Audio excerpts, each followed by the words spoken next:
तो आज हम एक्सप्लेन करने वाले हैं मूवी दृश्यम 2 को। और ये वाली मूवी भी पिछली दृश्यम की तरह ही मलयालम वाली मूवी दृश्यम 2 की ही रीमेक है और इस मूवी की काफी दिनों से हाइप थी। तो चलिए हम बिना किसी देरी के स्पॉइलर वार्निंग के साथ इसका एक्सप्लेनेशन स्टार्ट करते हैं। लेकिन हमारे चैनल को अगर आपने सब्सक्राइब नहीं किया है तो पहले चैनल को सब्सक्राइब करें ऐसे ही और एक्सप्लेनेशन वीडियो देखने के लिए। तो मूवी की शुरुआत होती है एक डेविड नाम के आदमी से। वो दूसरे आदमी को ड्रग्स देने जाता है लेकिन वो आदमी उसको पैसे नहीं दे रहा होता है और इसी कारण उन दोनों के बीच में झड़प होने लगती है। इसी बीच में डेविड के हाथों से गोली चल जाती है और उस आदमी का मर्डर हो जाता है। और हम इतने में ही देखते हैं कि वहाँ पर पुलिस आ जाती है तो डेविड वहाँ से भाग जाता है। एक पुलिस स्टेशन के पास पहुँचता है जहाँ पर कुछ काम चल रहा होता है। उसी के अंदर से एक आदमी निकल के आता है फावड़ा लेकर। उसको वो डेविड देख लेता है लेकिन उस वक्त उससे वो कुछ भी नहीं कहता और वो भाग कर चला जाता है। और हमें यहाँ पर यह भी पता चलता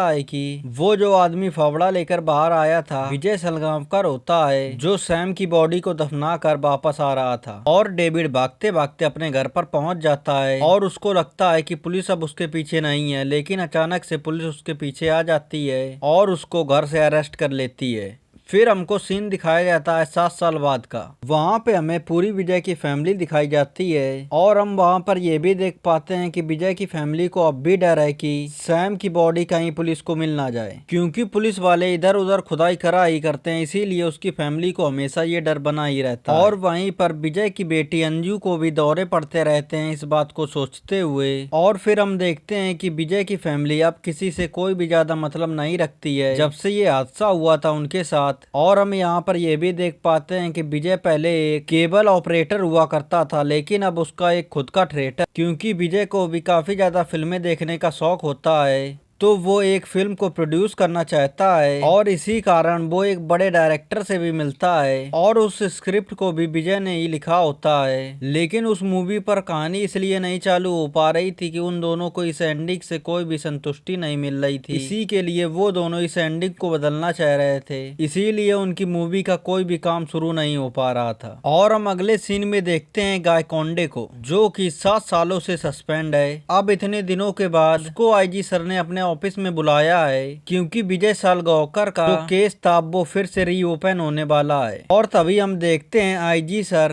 तरुण अहलावत को। उन्होंने गायकोंडे को इसलिए बुलाया होता है कि विजय के केस के बारे में गायकोंडे के अलावा कोई भी बहुत ही अच्छी तरीके से कुछ भी नहीं जानता होता है। और तभी वहाँ पर एंट्री होती है मीरा देशमुख की जो कि लंदन से वापस आ चुकी हैं और उनको मालूम भी होता है कि ये सब विजय ने ही किया है, लेकिन वो बिना सबूत के कुछ भी नहीं कर सकती हैं। इसीलिए वो लोग फिर से इस केस को रीओपन कर रहे हैं और ये बात भी पूरे शहर में फैल चुकी होती है कि विजय का केस को फिर से रीओपन किया जा रहा है। और हम फिर अगले सीन में देखते हैं कि विजय के एक पड़ोसी जो रहते हैं तो वो बहुत ही ज्यादा लड़ाई करते हैं। और फिर हमें ये भी पता चलता है कि विजय के जो पड़ोसी होते हैं वो दोनों खुद ही एक पुलिस वाले होते हैं जो विजय की फैमिली पर 2 सालों से उन पर नजर रखे हुए होते हैं। और उन लोगों ने विजय के घर में माइक्रोफोन लगा दिए होते हैं कि उनकी सारी बातें वो सुन सकें। लेकिन विजय और उनकी फैमिली कभी इस बारे में बात ही नहीं करती है क्योंकि विजय की फैमिली खुद जानना चाहते हैं कि सैम की बॉडी कहाँ पर है। लेकिन कभी भी विजय इस बारे में उनको कुछ भी नहीं बताता है। वो अपनी फैमिली से कहता है तुम लोगों को ये ना जानने में ही भलाई है।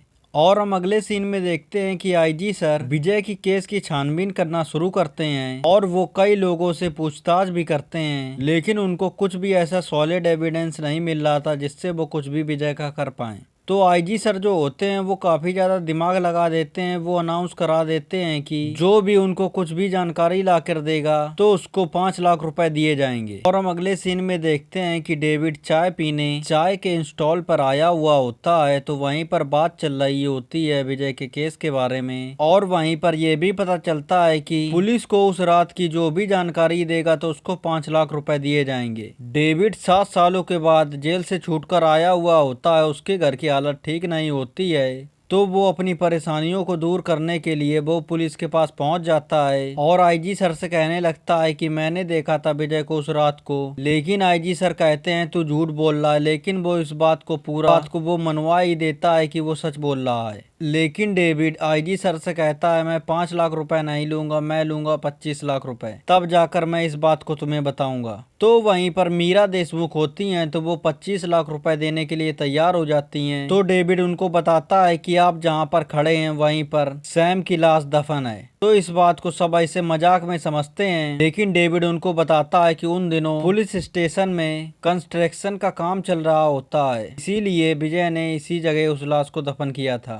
तो इस बात से पुलिस को भी पूरा यकीन हो जाता है और जैसे ही ये बात पुलिस को डेविड बताता है और उसके अगले दिन ही पुलिस स्टेशन में खुदाई चलने लगती है। और ये बात विजय को भी पता चल जाती है क्योंकि उसने अपने ऑफिस के बाहर कैमरा लगाया हुआ होता है और वो पूरी नजर रखता है पुलिस स्टेशन पर। जब वहाँ पर विजय खुदाई करते हुए देखता है तो उसको भी घबराहट होने लगती है क्योंकि विजय इस बात के लिए पहले काफी ज्यादा कॉन्फिडेंस में था, लेकिन अब उसका कॉन्फिडेंस लो हो रहा होता है। और पुलिस वाले उस पुलिस स्टेशन में खोदते हैं तो वहाँ पर स्केलेटन ही उनको मिलते हैं और वो कोर्ट से भी परमिशन ले लेते हैं विजय की फैमिली से पूछताछ करने के लिए, लेकिन उनको सिर्फ 8 घंटे ही मिल पाते हैं पूछताछ करने के लिए। तो वो पूरी विजय की फैमिली को एक साथ बुला लेते हैं और उनसे पूछताछ शुरू करते हैं। फिर हम वहाँ पर देखते हैं कि विजय को एकदम अलग कमरे में बैठाया हुआ होता है और उसकी फैमिली को बिल्कुल अलग कमरे में बैठाया हुआ होता है। विजय पहले तो इस बात को मानने से इनकार करता है कि मैंने कुछ भी ऐसा नहीं किया है, लेकिन पुलिस वाले जब उसकी फैमिली को मानने लगते हैं तब जाकर विजय इस बात को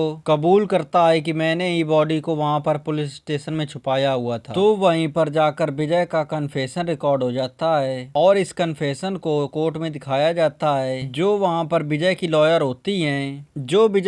होती हैं वो कोर्ट में कहती हैं इन कन्फेशन को रिकॉर्ड करने के लिए हमारे क्लाइंट को बहुत ही ज्यादा टॉर्चर किया गया है। तो वहाँ पर विजय से पूछा जाता है ये बात सच है, तो विजय कह देता है हाँ। और विजय की लॉयर ये भी बताती हैं ये जितने भी पुलिस वाले इस कहानी को बनाकर बता रहे हैं ये एक बुक की कहानी है जो कि दृश्यम नाम से होती है। और हमें यहाँ पर यह भी पता चलता है कि विजय ने 1 साल पहले दृश्यम नाम की बुक को छपवा दिया था, जो कि रियल कहानी भी पूरी स्टोरी लाइन की तरह लगती है। और हमें यहाँ पर यह भी पता चलता है जो कि पुलिस स्टेशन में खुदाई करने से स्केलेटन जो मिले हुए होते हैं उनसे डीएनए टेस्ट किया गया था मीरा देशमुख और उनके पति का, लेकिन वो डीएनए टेस्ट भी हमें पता चलता है कि वो मिल नहीं रहे होते हैं। तो जज को भी लगने लगता है कि ये पुलिस की सोची समझी चाल है। और वहीं पर उस मूवी के डायरेक्टर भी आए हुए होते हैं आईजी सर के पास। वो बताते हैं आईजी सर को कि इस मूवी की बिल्कुल ही कहानी अलग होने वाली है